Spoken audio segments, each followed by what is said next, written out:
오늘 저희가 읽은 본문은 주기도문이 기록되어 있는 본문입니다. 저희가 이제 앞으로 몇 주 동안에 주기도문에 대해서 저희가 좀 살펴보려고 합니다. 여러분, 주기도문을 어떻게 알고 계시죠? 우리 다들 암송하시고 계시고, 그리고 한국 교회 전통인지 몰라도 주기도문을 참 많이 쓰는 것 같아요. 저희 교회는 좀 예외이지만 뭐 어떠한 모임이 끝날 때도 주기도문으로 끝내고, 어떨 때는 모임을 시작할 때 주기도문도 하고. 그러니까 어떻게 보면 주기도문을 우리는 이게 좀 오해하지 않고 들으셨으면 좋겠어요. 어떤 주문처럼 생각하시는 분들도 있는 것처럼 느껴져요. 꼭 주기도문으로 뭔가를 끝내고 맺어야 된다는 생각을 하시는 분들이 의외로 많은 것을 저희가 볼 수 있습니다. 그런데 주기도문은 무엇이죠? 주께서 가르쳐 주신 기도예요. 우리가 한번 잘 생각해 보세요. 왜 예수님께서 가르쳐 주셨을까? 우리에게 유익이 있으니까 가르쳐 주신 거겠죠. 저는 그냥 주기도문을 암송하거나 외우거나 주문처럼 갖고 있는 다른 종교에서 이렇게 하는 거 있잖아요. 그러니까 그것처럼 주기도문을 생각하지 않으셨으면 좋겠어요. 주기도문을 통해서 우리가 기도가 무엇인지에 대한 고민을 하고, 이 주기도문을 통해서 우리에게 어떤 유익이 있는가를 고민하는 시간들이 되었으면 좋겠습니다. 그런 의미에서 제가 여러분들에게 질문하고 싶어요. 여러분, 기도란 무엇일까요? 여러분, 기도는 왜 하실까요? 여러분, 기도는 얼마만큼 자주 하고 계십니까? 이런 질문들을 많이 할 수 있을 것 같아요. 기도란 어떻게 보면 되게 우리에게 익숙한 일들이고, 그리고 우리에게 분명히 유익이 있다는 걸 분명히 여러분들 알고 계세요. 어떤 의미에서 저희가 말씀이라든지 성찬과 세례와 동일하게 그것들을 이제 means of grace, 은혜의 수단이라고 얘기하는데, 그것처럼 어떻게 보면 기도도 우리가 하나님의 은혜를, 예수 그리스도의 은혜를 받는 수단이라고 이야기하시는 분들도 많은 것 같아요. 그러니까 여러분, 정말 기도를 통해서 은혜를 경험하고 계십니까? 은혜를 경험하고 있습니다라고 얘기하시는 대부분의 분들이 기도 응답을 받았을 때 은혜를 경험하죠. 내가 하나님 앞에 작정하고 40일 기도했는데 하나님께서 기도를 들어주셨어요. 얼마나 기쁜지 몰라요. 그러니까 나에게 은혜가 넘친다고 고백하는 간증들을 우리는 많이 들었습니다. 그래서 우리가 새벽 제단을 쌓기도 하고 작정 기도를 하기도 하고, 요즘에는 특세라고 해서 특별 기도회를 할 때도 참 많은 것 같아요. 근데 우리가 놓치고 있는 부분들이 있어요. 여러분, 특세를 하거나 작정 기도를 하거나 새벽 기도했을 때 기도의 내용들을 놓치는 것 같아요. 형식들은 우리가 잘해요. 왜냐하면 그 형식들을 우리가 지키고, 심지어 주기도문도 우리가 형식으로 처음에는 어떻게 해야 되고, 두 번째는 뭘 해야 되고, 마지막은 어떻게 끝내야 되고 하는 이런 형식적인 거에 우리가 너무 많이 익숙한 것 같아요.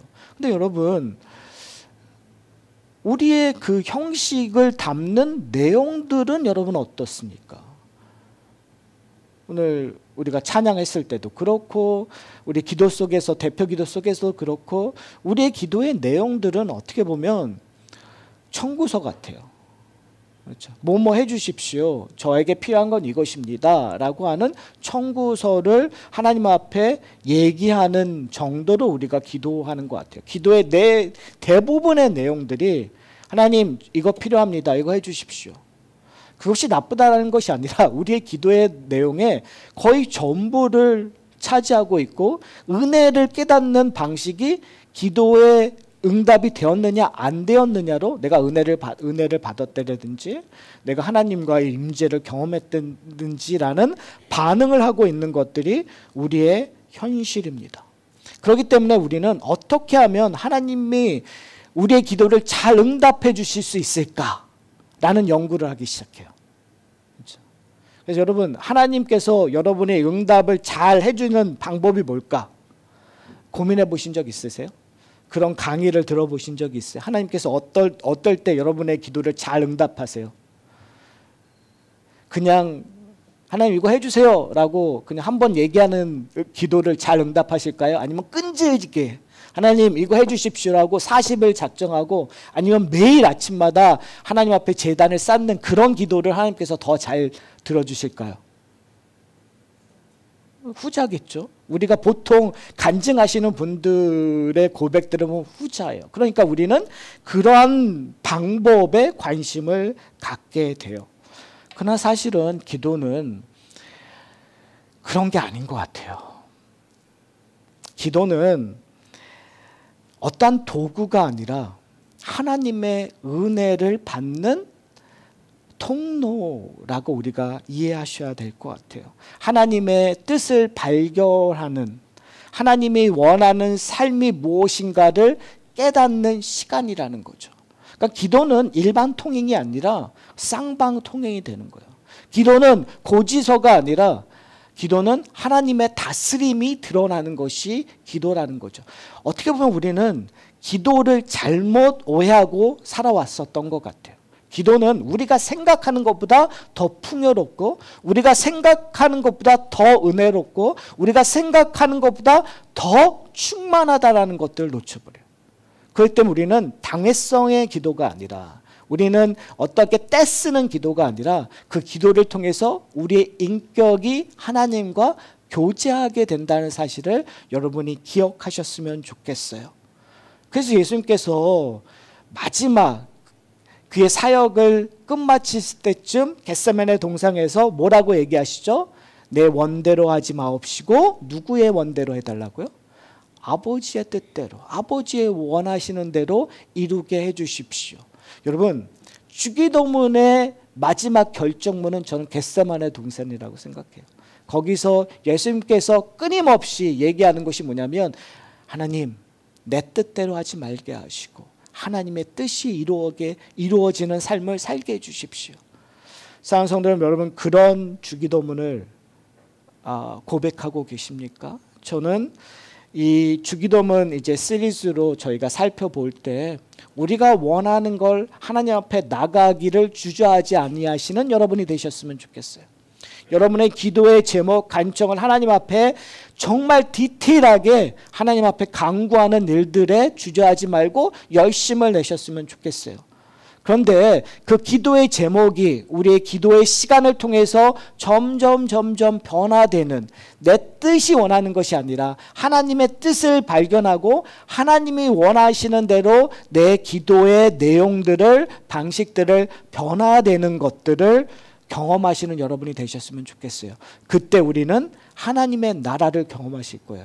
그때 우리는 하나님이 주시는 은혜를 경험하게 되실 거예요. 그러므로 말미암아 우리는 우리의 간청이 이루어지든 안 이루어지든 상관없이 감사와 찬양과 영광을 돌리는 일들이 나온다는 거죠. 그러니까 기도는요, 내가 원했던 것들이 이루어져서 감사하는 것이 아니라 기도의 순간 때문에, 기도의 과정 때문에 우리가 감사하는 거라는 것들을 경험하는 저희들 신앙의 삶이 되기를 소원합니다. 오늘 본문을 보시면은요, 예수님께서 기도할 때 이렇게 하라고 하면서 첫 번째, 오늘은 첫 번째와 두 번째 단락을 보게 되는데요. 첫 번째 이렇게 얘기하세요. 아버지요. 그리고 두 번째는 이름이 거룩히 여김을 받으시오며. 이 두 가지를 오늘 저희가 살펴보려고 해요. 그러니까 처음에 예수님께서 기도를 하라고 하면서 아버지요라고 얘기를 해요. 이 아버지라는 건 기도의 대상을 이야기하고 있는 거겠죠. 여러분의 기도의 대상은 누구시죠? 하나님이에요. 그러니까 지금 예수님께서 하나님을 어떻게 부르라고 말씀하고 계시는 거예요. 마태복음에 보면은 하늘에 계신 아버지야라고 얘기해요. 똑같은 기도문인데, 주기도문인데 마태복음에서는 하늘에 계신 아버지, 누가복음에서는 아버지, 동일시되는 단어는 아버지라는 단어죠. 그럼 지금 예수님께서 왜 하나님을 아버지라고 얘기했을까? 이건 어떻게 보면 당연한 것일 수 있어요. 유대인들에게는 하나님을 아버지라고 부르는 것이 당연할 수 있어요. 근데 당연한 이유에도 불구하고 이게 어색한 단어일 수 있어요. 여러분, 하나님께서 이스라엘 백성들을 출애굽하시기 전에 그들을 선택한 민족으로 하면서 말씀하셨던 것이 뭐냐면, 나는 너의 아버지가 되고 너희는 나의 백성, 나의 아들이 될 거라고 얘기해요. 그러니까 끊임없이 이스라엘 백성들의 관계 속에서 하나님을 아버지가 되시고 그들 이스라엘 백성들을 아들이라고 칭하는 언약적 관계로 끌고 왔단 말이에요. 우리도 마찬가지죠. 우리가 예수 그리스도로 말미암아 하나님을 아버지라고 부른다라는 것은 우리가 하나님과의 언약적 관계 안으로 들어갔다라는 거예요. 여러분, 이게 얼마나 은혜스러운 일인지 아십니까? 그러니까 우리가 하나님을 아버지라 부를 수 있다는 건 은혜로운 거예요. 이건 근데 우리가 모르는 것 같아요. 여러분, 옛날에 아버지임에도 불구하고 아버지라고 못 부르는 사람들의 이야기를 여러분 들어보신 적 있잖아요. 서자들, 아버지임에도 불구하고 아버지라고 못 불렀는데 그 서자들은 아버지라고 불렀을 때 눈물이 나올 수밖에 없잖아요. 아버지도 아버지라고 부르는 걸 싫어했었고 자신도 아버지라고 부르고 싶었는데 부르지 못했는데 어느 순간에 아버지가 부르더니만 이제부터 너는 날 아버지라고 부를 수 있다고 했을 때 드라마에서 보면 다 울잖아요. 그렇죠? 왜요? 그 감격이 있으니까. 관계가 다시 정립이 되니까. 근데 여러분, 하나님을 아버지라고 부른다라는 그 의미를 여러분 알고 계십니까? 우리는 그냥 예수 믿으면서 하나님 아버지 이게 너무나 익숙하니까 주기도 외우니까요. 외우잖아요. 그러니까 이게 너무나 당연하다고 생각하시는 거예요. 내가 아버지라고 부를 수 있는 거 당연히 내 아버지지 누구 아버지야. 그렇죠? 이렇게 생각하는 첫 아들처럼 장자처럼 우리는 생각할 수 있어요. 그러나 이 언약 안에 들어간다는 건 은혜 없이는 불가능한 거예요. 우리가 하나님을 아버지라고 부른다라는 건 놀라운 기적이에요. 놀라운 은혜예요. 그 일을 위하여 누가 오신 거죠? 예수 그리스도가 오신 거예요. 그 일을 위하여 예수님께서 십자가에 달려 죽으셨어요. 여러분, 우리는 지금 우리가 유대인들처럼 선택받은 민족이라고 선택받은 사람이라고 생각하지만 2000년 전으로만 돌아가면 우리는 어떤 사람이죠? 출애굽했던 이스라엘 백성들이 봤을 때 우리는 어떠한 사람이죠? 이방인이에요. 하나님 성전에 들어갈 수 없는 존재예요. 성전에 가볼 수도 없는 존재란 말이에요, 여러분. 성전에서 가볼 수 없는 존재가 어떻게 여호와 하나님을 야훼를 아버지라고 부를 수 있겠어요? 없단 말이에요. 근데 예수님께서는 우리에게 아버지라고 부를 수 있게끔 하기 위해서 어떠한 길을 걸어가시는 거죠? 십자가의 길을 걸어가셨던 거예요. 십자가에서 달려 죽으셨던 거예요. 뭘 하기 위해서? 우리가 아버지라 부를 수 있게 하기 위하여. 우리는 서자도 아니었어요, 여러분. 우리는 남의 자식이었어요. 남의 자식 중에서도 어떠한 자식이에요? 원수의 자식이었단 말이에요. 죄 아래 태어나서 하나님을 알지도 찾지도 않았던 원수의 자식인데 예수님께서 우리를 위해 십자가에 달려 죽으심으로 말미암아 이제 아버지라 부를 수 있는 존재가 되었다는 사실 여러분 아십니까? 이스라엘 백성들은 이 언약 관계 안에 들어갔음에도 불구하고 하나님을 그렇게 친근하게 여기지 못했었던 것 같아요. 하나님과 늘 거리감이 있었어요. 그리고 심지어 하나님께서 이스라엘 백성들이 온전히 살지 못했었을 때 호세아에서도 얘기하고 선지자들이 얘기하는 게 뭐냐면 더 이상 내가 너희의 하나님이 되지 않겠다. 이제 더 이상 내가 너희의 아버지가 되지 않겠다는 말씀을 하셨단 말이에요. 이스라엘 백성들이 죄 아래 있었기 때문에. 그러니까 지금 이스라엘 백성들에게도 그렇고 우리같이 이방인 사람들에게도 지금 뭐가 선언되고 있냐면 하나님의 은혜가 선포되고 있는 거예요. 예수님께서 얘기하시는 거예요. 이제 너희는 아버지라 부르고 기도를 시작하라. 그런데 사도 바울은요, 여기서 하나 더 나가서 우리에게 가르쳐주는 내용들이 있어요. 갈라디아서 4장 6절에 보면 이렇게 얘기를 해요. 사도 바울이 하나님의 말씀입니다. 너희가, 여기서 너희가는 지금 그리스도인들을 얘기하는 거죠. 너희가 아들인 거로, 사도 바울이 우리가 아들이라고 얘기하는 얘기를 다시 한번 얘기하면서 이렇게 얘기해요. 하나님이 그 아들의 영을, 그 아들의 영은 누구죠?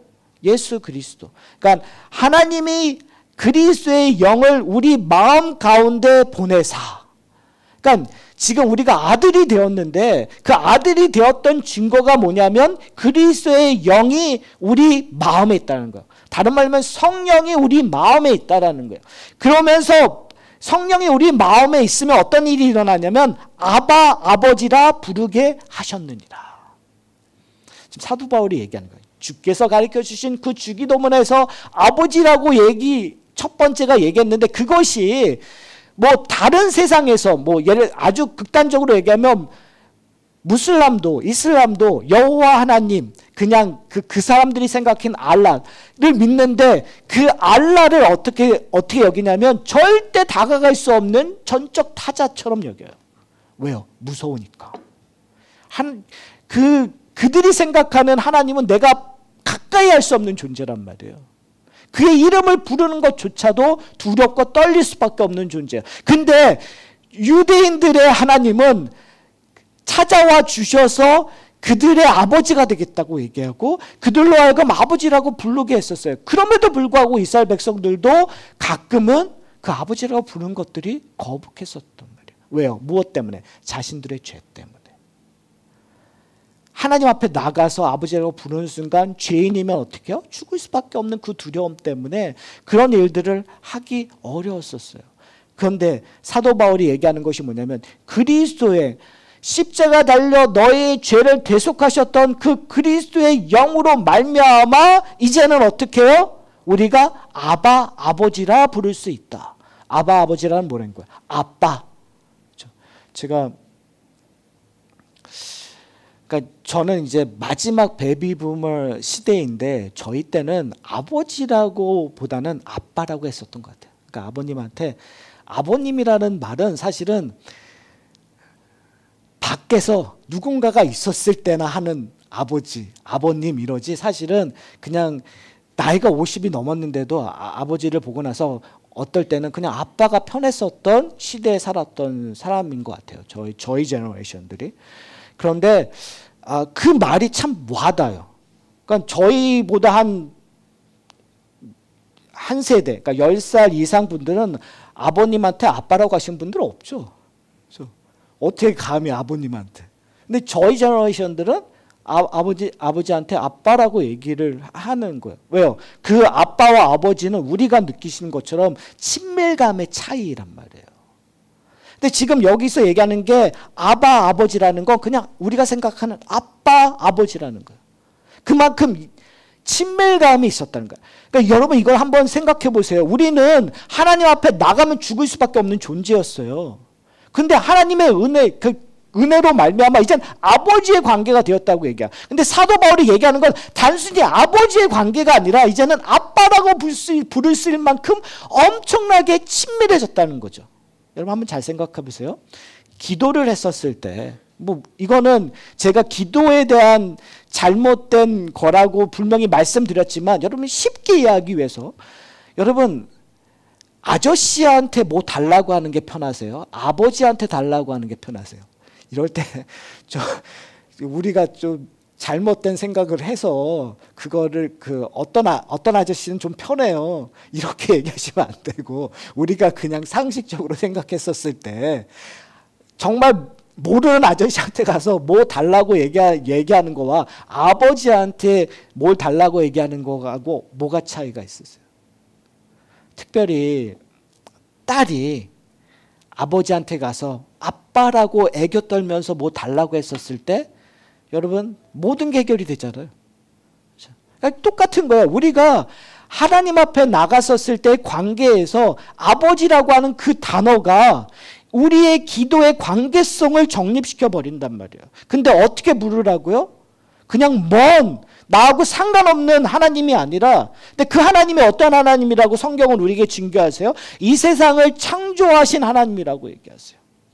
이 세상을 다스리고 있는 하나님이라고 얘기하세요. 그리고 우리를 구원하신 하나님이라고 얘기하세요. 그러니까 하나님이 우리가 고백했던 것처럼 우리에게 가장 선한 것으로 주시겠다고 약속하신 그 하나님 앞에 우리가 나가는 거예요. 그때 여러분은 그 아버지라는 그 표현이 어떠한 표현이세요? 그냥 형식적으로 할 수 없으니까 아버지라고 표현하세요. 아니면 은혜를 경험했으니까 아버지라고 표현하세요. 아니, 나하고 친밀한 관계이니까 내가 때를 써도 나를 구박하지 않고 내 말을 들어주시는 분이니까 내가 아빠, 아버지라고 얘기하는 거예요. 여러분, 어떠한 경험을 하고 계세요? 여러분의 기도가 어떠한 형식으로 시작됩니까? 이게 중요한 것 같아요. 대상이 누군지를 깨닫는 거. 그 대상을 어떻게 부르냐가 우리의 기도의 시작을 완전히 다르게 만들어버리는 거죠. 두려움에 떨며 나가는가? 내가 관계를 갖고 나가는가? 내가 아주 친밀한 관계로 나가는가에 따라서 여러분 틀려져요. 여러분 어떠한 관계 속에 있습니까? 여러분의 인생이, 여러분의 삶이 하나님과 동행되지 않는다면 변할 기회가 없는 거예요. 그래서 여러분, 예수님께서 우리에게 가르쳐 주는 거예요. 너희는 아버지라 부르라. 아빠, 아버지라 부르라. 그러한 관계 속에서 너희는 기도를 하라. 그 다음에 이야기하고 있는 것이 뭐냐면 아버지여 라고 얘기하고 이름이 거룩히 여김을 받으시오며 라고 얘기하고 있어요. 여러분, 왜 예수님께서 기도를 가르치실 때 아버지여라고 얘기한 다음에 이름이 거룩히 여김을 받으시라고 처음에 얘기했었을까? 하나님의 이름이 갖고 있는 의미가 무엇일까요? 이스라엘 백성들에게 하나님이라는 단어, 여러 가지 야훼라는 단어 라든지 여러 가지 구약에서 나왔던 단어들이 있어요. 근데 이스라엘 백성들은 그 여호와의 이름을 함부로 부르지 못했어요. 성경에 읽었을 때 야훼라는 단어가 하면 부르지 못하고 넘어가는. 그리고 이 사본을 쓸 때 보면은 이 야훼라는 그 하나님이라는 여호와라는 단어를 쓸 때마다 붓을 깨끗하게 씻은 다음에 다시 쓰는 일들을 했었어요. 그만큼 그 이름의 그 비중을, 그 뜻을, 의미를 많이 부여하는 거죠. 근데 한번 잘 생각해 보세요. 여호와의 이름을 우리가 그 귀하게 여겨야 될 것이 있을까요? 여호와라는 그 자체가 이미 영광스러운 이름 아닌가요? 우리가 여호와의 이름에 무엇을 더할 수 있을까요? 그렇게 보면은 없어요. 여호와의 이름을 거룩하게 우리가 해드릴 수가 없어요. 그렇잖아요. 여러분이 우리가 거룩하지 않는 자인데 어떻게 여호와의 이름을 거룩하게 더 드릴 수 있어요? 우리가 어떠한 행동을 해서 여호와의 이름을 더 거룩하게 해드린다는 것이 말이 안 되는 거잖아요. 그럼에도 불구하고 지금 예수님께서 이름을 거룩히 여김을 받으시오라는 고백을 하기를 원하세요. 그러니까 그거 왜 그럴까라는 거죠. 결국은 이 이름이 갖고 있는 본질을 우리로 하여금 깨닫기를 원하는 거예요. 그렇잖아요. 이름이 주어졌다라는 건 성경에서 아담이 하나님께서 창조하신 그 피조물의 이름을 지었을 때 그 이름이 지어짐으로 말미암아 그 생명의 본질의 의미를 부여시켰단 말이에요. 그게 뭐냐면 아담을 왕으로 세웠다라는 증거이기 때문에 그래요. 성경에 보면 이름이 바뀌는 사건들이 있어요. 아브라함이 아브라함으로 바뀌고 세라가 사라로 바뀌고 야곱이 이스라엘로 바뀌고 사울이 바울로 바뀌는 그런 것들은 존재가 변했다라는 것들을 이야기하고 있단 말이에요. 그렇죠? 그렇게 살아왔던 인생에 전환점이 생겨서 하나님이 부여한 이름으로 새로운 삶이 살아가는 거죠. 그렇다면 하나님의 이름을 거룩히 여긴다라는 것, 그런 의미는 무엇일까요? 결국은 우리의 존재가 변했기 때문에, 전에는 하나님과 단절되었고 하나님 밖에 있었던 사람이었는데 하나님의 관계가 설정되어서 이제는 아버지라고 부를 수 있는 관계가 되었기 때문에 그 이름의 의미가 와닿기 시작되는 거예요. 다른 말로 얘기하면 하나님의 이름이 우리에게 계시되어지는 거예요. 하나님의 이름이 우리 가운데 인식되어지는 거예요. 무슨 말씀인지 아세요? 관계로 말미암아 하나님의 이름으로 말미암아 거룩함을 알게 되는 거죠. 하나님이 어떠한 존재인지를 알게 되는 거죠. 사랑하는 성도 여러분, 출애굽했었을 때 하나님께서 모세를 만나는 사건, 그래서 하나님께서 모세에게 명령하시잖아요. 그때 모세가 얘기했던 것이 뭐냐면, 하나님, 그러면 내가 이런 일들을 명령했다고 이야기하신 분을 어떻게 소개를 해야 됩니까? 라고 얘기했을 때 하나님께서 뭐라고 얘기했죠? 나는 스스로 있는 자다 라는 이야기를 해요. I am who I am 이라고 얘기를 한다는 거죠. 그 말은 뭐냐면 하나님의 이름은 창조주 하나님이시고 그리고 알파와 오메가의 하나님이시고 스스로 계시는 분이라는 사실이 그 하나님의 백성들에게 엄청난 큰 의미로 들어온다는 거죠. 그러니까 우리가 뭔가를 거룩하게 해드리는 것이 아니라 거룩하게 하는 것이 아니라 우리로 하여금 하나님의 거룩하심을 깨닫게 되는 거예요. 그렇죠? 그러니까 우리가 고백하는 것은 뭐냐면 내가 하나님을 아버지라고 부르는 순간 하나님의 거룩하신 그 이름이 내 삶 속에 침투하게 하여 주시옵소서. 하나님의 거룩하심이 내 삶 속에서 계시되게 하여 주시옵소서. 내가 그것을 인식함으로 말미암아 내 존재가 변하게 해 주십시오라는 거예요. 하나님의 구원 안으로 들어가게 하여 주시옵소서. 어떤 의미에서 하나님의 이름과 하나님의 영광은 동의어처럼 사용될 때가 참 많아요. 출애굽기 33장 18절에 보면 이렇게 기록되어 있어요. 제가 읽어드릴게요.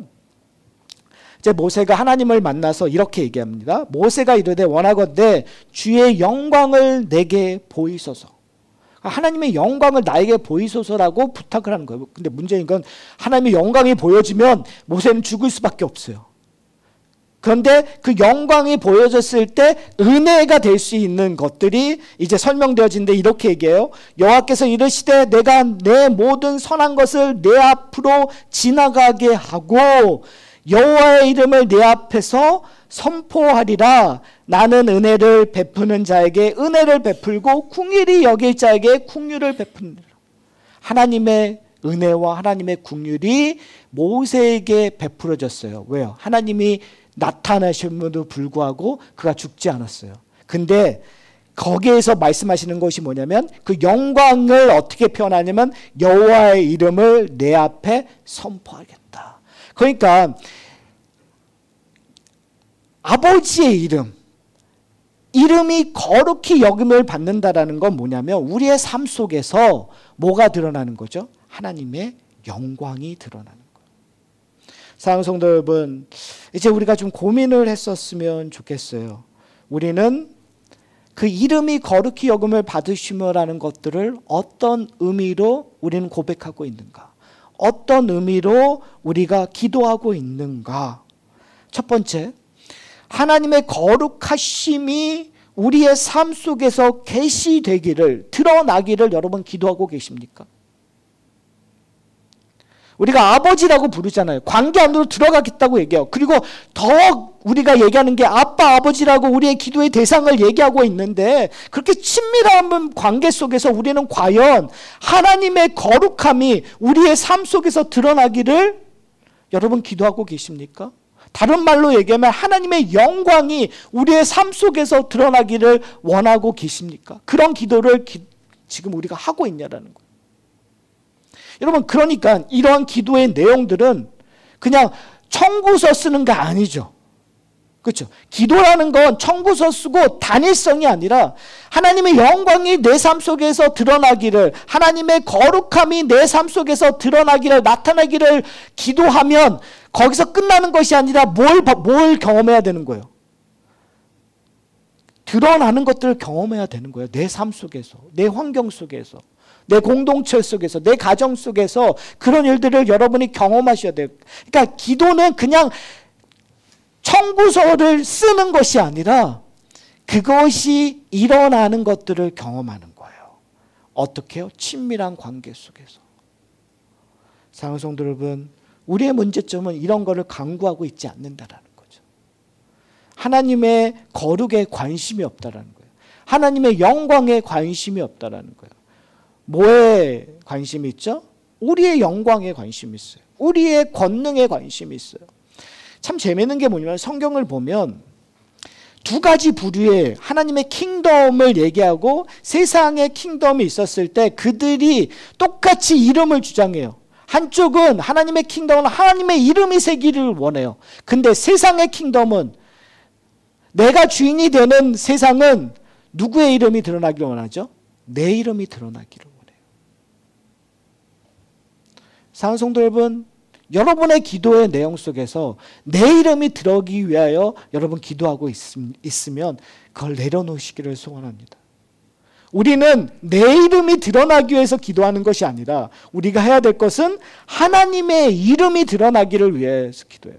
하나님의 이름이 거룩하게, 하나님의 영광이 드러나게, 내 영광이 드러나는 것이 아니라 하나님의 영광이 드러나기를 기도하셨으면 좋겠어요. 만약에 그렇게 기도하면 우리의 인생들이 변하기 시작하게 돼요. 우리는요, 교회 생활을 하면서, 우리가 신앙 생활을 하면서 끊임없이 나 중심적으로 이 우주가 운행되고 있다고 생각할 때가 많아요. 맞죠. 나라는 존재가 분명히 나 중심적일 수밖에 없어요. 내가 갖고 있는 환경이 다 나 중심적으로 움직인다고 생각할 수 있어요. 그런데 성경에서 우리에게 증거하는 건 뭐냐면, 너희가 하나님의 백성이라면 나 중심적으로 운행하는 것이 아니라 누구 중심적으로 운행한다고요? 하나님 중심적으로 운행한다는 거예요. 그러니까 하나님의 이름이 거룩하게 된다는 거, 하나님의 영광이 드러난다는 건 나 중심에서 누구 중심으로 옮기는 거예요? 하나님 중심으로, 아버지 중심으로 옮기는 거예요. 그래서 우리의 기도는 하나님의 영광이 나에게 드러나게 하여 주시옵소서. 하나님의 거룩함이 나에게 드러나게 하여 주시옵소서. 그래서 우리가 해야 되는 두 번째 스텝은 뭐냐면, 그렇다면 도대체 하나님의 거룩하심이 무엇입니까? 하나님의 영광이 무엇입니까? 라고 우리는 기도해야 되는 거예요. 왜 그럴까요? 우리는 하나님의 거룩을 잘 모르기 때문에 그래요. 하나님의 영광이 무엇인지 잘 모르기 때문에 그래요. 이거는 그리스도인이 된 다음서부터 우리가 배워가야 되는 거예요. 그렇기 때문에 우리는 이 위를 위해서 기도하셔야 돼요. 여러분, 아버지의 인생에 대해서 여러분 얼만큼 알고 계십니까? 그러니까 우리 세상적으로 얘기했었을 때 저는 잘 모르는 것 같아요. 그러니까 저희가 젊었을 때 이제 아버지하고의 관계 속에서 티피컬 한국 남자의 그런 관계 속에 있었던 것 같아요. 머리가 커지면서 뭐가 맞고 틀리고에 대해서 제 나름대로 아버지하고 많이 대화하면서 싸우기도 하고 여러 가지 긴장감 속에서 살아왔던 것 같아요.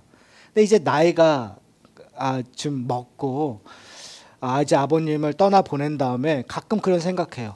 이분이 어떤 삶을 살았을까? 이러한 삶을 살았으니까 결국은 이러한 결론이 나올 수밖에 없겠구나. 한국에서 분단 사회에서 살았고 이렇게 경제가 급 발전했었을 때 이런 상황을 살았기 때문에 이럴 수밖에 없구나라는 것들을 이해할 수밖에 없어요. 근데 그건 뭐죠? 배움이에요. 왜냐하면 저는 그런 삶을 안 살았기 때문에 거기에 대해서 모르고 나만 생각하면은 그거는 절대 이해할 수 없는 거예요. 그러니까 결국은 배워야 되는 거예요. 알기를 원해야 되는 거예요. 아버지에 대해서 내가 알기를 원하지 않는다면 나는 아버지를 이해할 수 없어요. 사랑하는 성도 여러분, 저와 저의 육신의 아버지와의 관계는 그래도 이해 가능한 것들이 많아요. 왜요? 서로 같은 것들을 소유하는 것들이 많으니까. 그러나 하나님은 예수 그리스도가 육신을 입었다는 것 자체가 은혜라고 우리가 얘기하잖아요. 그러니까 거기에 있는 동질성을 통해서 우리는 놀라운 은혜를 경험해요. 그런데 그럼에도 불구하고 하나님 그거를 하나님이시잖아요. 그러니까 우리가 하나님의 거룩함을 안다라는 건 정말 불가능한 일이에요. 하나님의 영광을 안다라는 건 정말 불가능해요. 근데 여기에 은혜가 뭐냐면 그것들을 우리에게 보여주신다고 약속하고 계시는 거예요. 그러니까 우리가 생각하는 것보다 더 풍성함이 있다라는 거죠. 하나님의 영광이 우리보다 더 풍성함이 있다라는 거예요. 근데 우리는 그것들을 간구하지 않아요. 원하지 않아요. 알고 싶어 하지 않아요. 아주 극단적으로 말씀드리면 내 문제가 정말 크다고 생각하는 것들 있잖아요. 내가 지금 해결할 수 없는 것들. 그런데 하나님께서 그것을 단번에 해결하실 수 있어요. 하나님이시니까. 창조하시고 이 모든 걸 주관하시는. 근데 우리는 내 생각대로 내 잣대로 그 문제를 해결해 달라고 간구를 하는 거예요. 그런데 하나님의 것들을 우리가 알면 알수록 이 문제에 대해서 해결할 수 있는 방법이 점점 커간다는 거예요. 문제는 뭐냐면 우리는 거기에 대해 알고자 하는 마음이 없다라는 거예요. 그래서 예수님께서 얘기하시는 거예요. 너희는 하나님의 거룩을, 하나님의 영광을 알기 위하여 간구하라.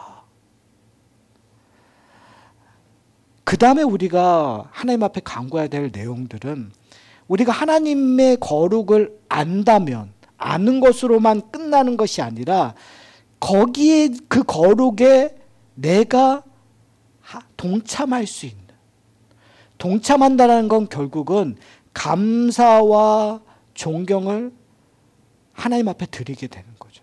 그러니까 단순하게 내가 하나님의 나라가 드러나게 해주십시오. 하나님, 내가 하나님의 것들을 알게 하십시오만 끝나는 것이 아니라 그것을 내가 경험하게 해주십시오. 그것을 통해서 내가 하나님 앞에 감사와 영광을 돌릴 수 있는 존재가 되게 해주십시오라는 것들이 결국은 여호와의 이름이 거룩히 여김을 받는 거예요, 여러분. 내 안에서 그러한 일들이 그것이 절대적인 것들로 나타나는 거죠. 사랑하는 성도 여러분, 우리는 하나님의 관계들을 안다고 얘기해요. 그걸 갈급한다고 얘기를 해요. 그러나 많은 경우 그걸 인정하지 않고 존경하지 않고 그리고 그것들에 대하여 감사하지 않고 있는 우리를 모습을 봐요. 왜요? 우리는 끊임없이 세상의 것들을 더 중요시 여기고 있잖아요. 그렇잖아요. 그러니까 결국은 기도는 이 싸움인 것 같아요. 세상의 것들을 내려놓고 하나님의 것들로 인정하는 것. 그러니까 기도는 그래서 한 번 끝나는 것이 아니라 우리의 인생에 걸쳐서 매일 쉬지 말고 해야 되는 이유가 바로 여기에 있는 거예요. 한 번 끝나는 게 아니라 내 인생을 걸어서 하나님, 세상의 것들이 그렇게 좋았는데요. 내가 하나님의 것들로 변화하게 하게 해주십시오라는 기도가 바로 여기 있는 거예요. 하나님의 이름을 거룩히 여김을 받는 삶이 되게 해주십시오.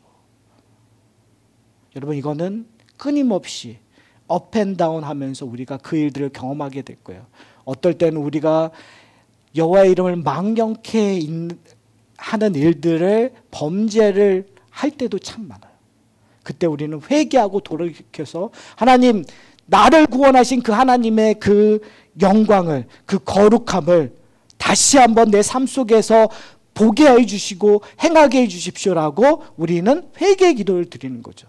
그때 우리는 하나님의 용서를 경험함으로 말미암아 다시 한번 이러한 주께서 가르쳐 주신 기도에 참여하는 우리가 되어지는 거예요. 사랑하는 성도 여러분, 이제 설교를 마치려고 합니다. 주기도문의 첫 번째를 시작했어요.